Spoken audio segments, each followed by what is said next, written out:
Hi squad, வணக்கம். நான் உங்கள் எஸ்கே பேசுகிறேன். எல்லாரும் எப்படி இருக்கீங்க? நல்லா இருப்பேன் நம்புகிறேன். இப்போ 1 வீக் முன்னாடி ஒரு பெரிய புயல் வந்துச்சு. அது திருவண்ணாமலை சைடெலாம் ரொம்ப பாதிச்சிச்சு. கேபிஒய் பாலா உங்களுக்கு தெரியும். அந்த மனுஷன் உண்மையாக தங்கமாக மனுஷங்க. அவரோட வீடியோ எனக்கு ஒன்று கிடச்சிருக்கு. அதை நம்ம வீடியோ கிளிப்பில் ஆட் பண்ணுறேன். எப்படி இருக்குன்னு பார்த்துட்டு நம்ம சேனலில் அந்த மனுஷனை பற்றி நீங்கள் கமெண்ட் பண்ணுங்கள். ஓகேவா?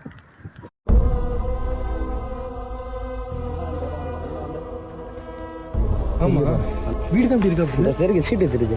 ஆமாம், வீடு இந்த வீடு இருந்ததுக்கு அடையாளமே இல்லை. ஆமாம், வீடு இருந்தது. ஃபேமிலி பார்க்கலாமா?